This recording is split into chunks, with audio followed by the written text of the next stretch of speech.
Hello नमस्कार दोस्तों, मैं पीयूष जायसवाल स्वागत करता हूं आप लोगों का अपने इस चैनल पे। तो दोस्तों, हमने इससे पिछली वाली वीडियो में प्रेजेंट परफेक्ट टेंस के पहचान तथा उसके अफर्मेटिव सेंटेंस को समझा था। अफर्मेटिव सेंटेंस के बाद हमारा निगेटिव सेंटेंस आता है, तो उसके बारे में आज हम लोग देखेंगे कि negative sentence present perfect tense का कैसे बनाते हैं। तो आइए देखते हैं प्रेजेंट परफेक्ट टेंस का निगेटिव सेंटेंस कैसे बनाते हैं। तो सबसे पहले हम लिखेंगे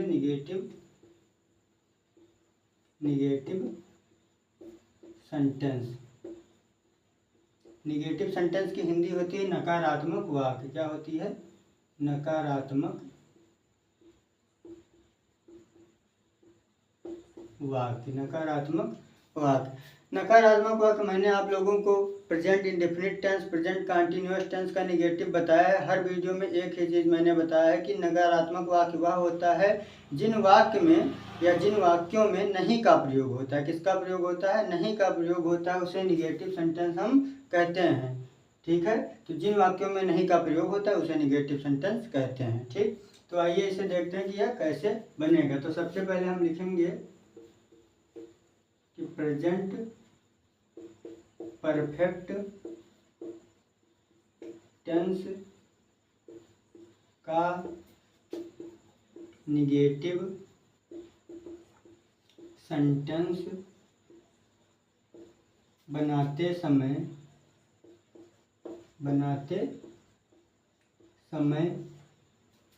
निम्न बातों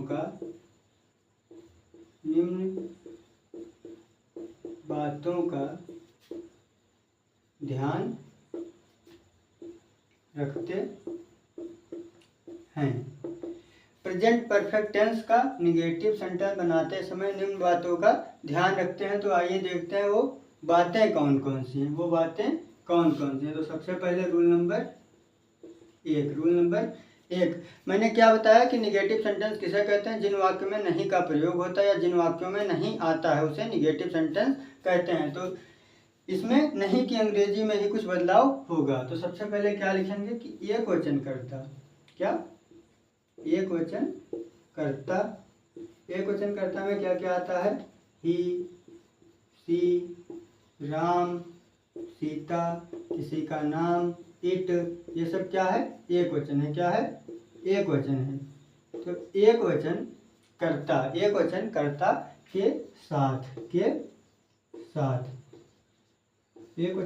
के साथ। अब निगेटिव में क्या आएगा? नहीं आएगा। तो यही लिखना है हमें कि एक वचन कर्ता के साथ नहीं। क्या? नहीं। एक वचन कर्ता के साथ नहीं। नहीं की अंग्रेजी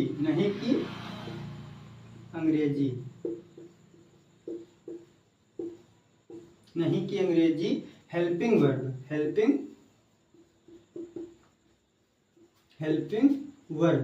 वर्ब। अब मैंने क्या बताया था? इससे पिछली वीडियो में मैंने बताया था कि एक वचन कर्ता के साथ हेल्पिंग वर्ब हैज का प्रयोग करते हैं। किसका? हैज का। तो क्या हुआ? हैज। एक वचन कर्ता के साथ नहीं की अंग्रेजी हेल्पिंग वर्ब हैज के बाद नॉट लिखते हैं। हैज के बाद नॉट लिखते हैं या लगाते हैं। तो एक वचन कर्ता के साथ नहीं की अंग्रेजी हैज के बाद नॉट लगाते हैं या लिखते हैं। ठीक, एक वचन कर्ता के साथ नहीं की अंग्रेजी हैज के बाद नॉट लिखते हैं या लगाते हैं। रूल नंबर दूसरा होगा कि बहुवचन कर्ता के साथ हैव के बाद नॉट लगाते हैं। बस एक वचन के साथ हैज के बाद नॉट और बहुवचन के साथ हैव के बाद नॉट। बस निगेटिव खत्म। तो रूल नंबर दूसरा क्या है? बहुवचन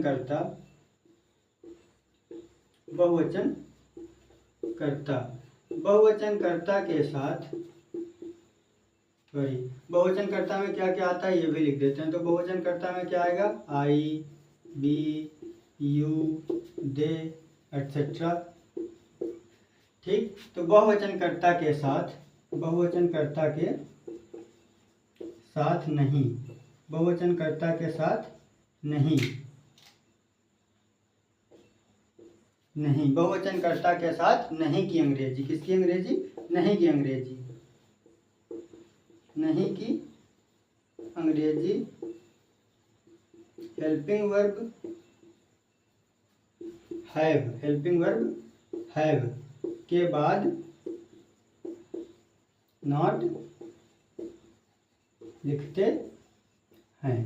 हेल्पिंग वर्ब हैव के बाद नॉट लिखते हैं। एक वचन के साथ हैज के बाद नॉट और बहुवचन के साथ हैव के बाद नॉट। कब? जब निगेटिव सेंटेंस होगा, अर्थात जिन वाक्य में नहीं आएगा। रूल नंबर तीसरा तो हमारा वही रहेगा कि क्रिया की तीसरी अवस्था लिखते हैं। रूल नंबर तीसरा क्या रहेगा? क्रिया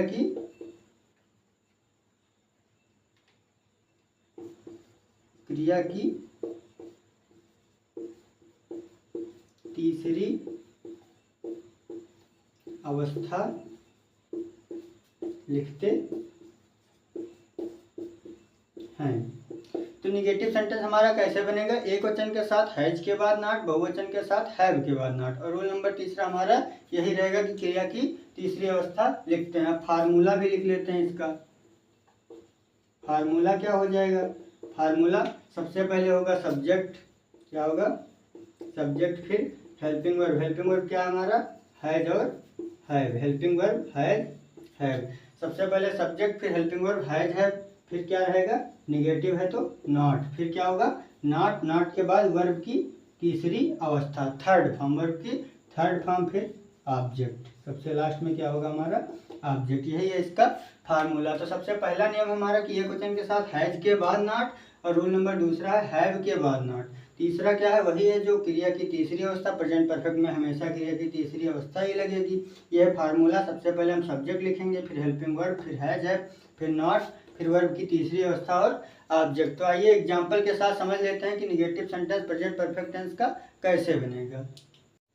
तो यह है हमारा फार्मूला। अब हम देखेंगे एग्जाम्पल कि एग्जाम्पल इसका क्या है और कैसे बनेगा। तो मैंने लिखा जैसे वह घर नहीं जा चुका है। वह घर नहीं जा चुका है। वह घर नहीं जा चुका है। इस वाक्य के अंत में चुका है आया तो ये प्रेजेंट परफेक्ट टेंस है, और नहीं आया तो निगेटिव सेंटेंस है। क्या है? निगेटिव सेंटेंस है। तो आइए देखते हैं कि इसे हम कैसे बनाएंगे। सबसे पहले मुझे लिखना है सब्जेक्ट। क्या लिखना है? सब्जेक्ट। तो सब्जेक्ट हुआ है तो क्या हो जाएगा? ही। अब ही एक वचन है तो एक वचन के साथ हेल्पिंग वर्ब क्या लगेगा? हैज लगेगा या हैव? तो क्या लगेगा? हैज।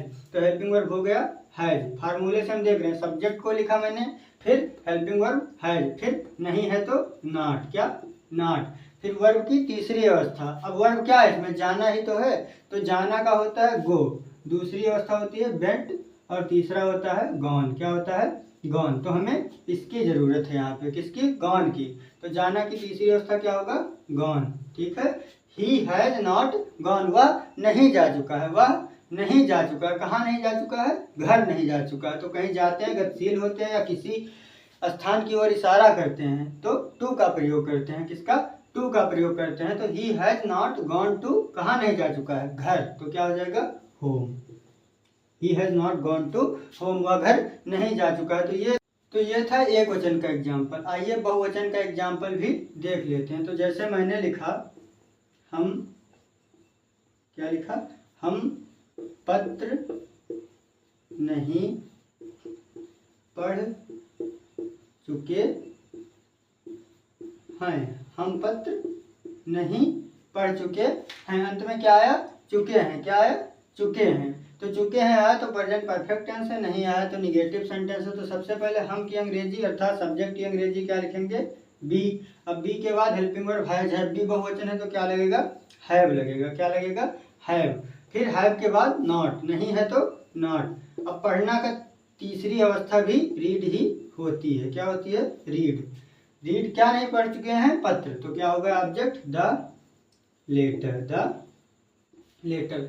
हम था सब्जेक्ट, फिर हेल्पिंग वर्ब, फिर नॉट, फिर वर्ब की तीसरी अवस्था, फिर ऑब्जेक्ट पत्र। हम पत्र नहीं पढ़ चुके हैं। We have not read the letter. तो आशा करता हूं दोस्तों कि प्रेजेंट परफेक्ट टेंस का निगेटिव सेंटेंस भी आप लोगों को अच्छे से समझ में आया होगा। अगर वीडियो पसंद आई हो तो लाइक, कमेंट, शेयर और सब्सक्राइब करना ना भूलें। धन्यवाद।